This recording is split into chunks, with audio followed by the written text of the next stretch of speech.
Yo, what's good, boys? This is a quick video on console sensitivities and dead zones so far as of Season 9. So first thing first, let's start with X and Y. I like both of mine to stay close to .600 and between there and .675. So I say between because some days you wake up slow and some days you wake up fast. You know, it's just natural. You change every single day. So if you want your gameplay to stay consistent, then you should try adjusting if you feel slow or adjusting if you feel faster.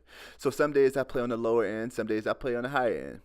Back in season 6 and 7, we played close around .800 and .900. It was super fast because back then we didn't have our building and edit sensors. But anyway, let's move on. So for targeting sense, I use a lower one like .216. So I've heard a lot that this is pretty slow. But for me, in personal experience, I usually have my crosshairs set on my enemy before I go to aim down the sights for my targeting sense to even activate. So I like to keep it that way. But you can always go up or down. Next, I'm going to just go to building and editing sensitivities. So for building, I use 1.723. I like this to stay fast because I'm usually using it to defend myself from bullets or to stop myself from falling off a cliff. Just usually one of those two things, you know? And for edit sensitivity, right now I'm at 1.583. I would like to get to about 1.7 or 1.800, you know, just to be faster. But I'm pretty fast with my edits right now. I say that to keep it short and simple. Every sensitivity you have should always be subject to change. Because if you're not changing it, then you're kind of keeping yourself stagnant.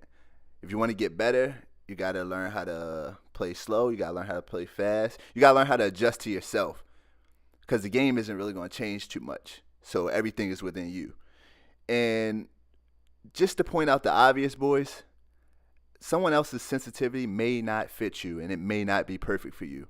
These are just general guidelines for me, and if you see how I play and you may feel like you play similar, these might help you out. But always go with what feels best for you. Don't try to build up or be the fastest player just because you see this guy is fast, you know? Be the fastest player because you can play at that level, or be the slowest player because you can play at that level. Just make sure it's unique to you and it fits you and it's comfortable for you. And with that being said, best of luck in Season 9. Enjoy. And I hope y'all like the new metas. Tech away, combat shotgun away. Bye!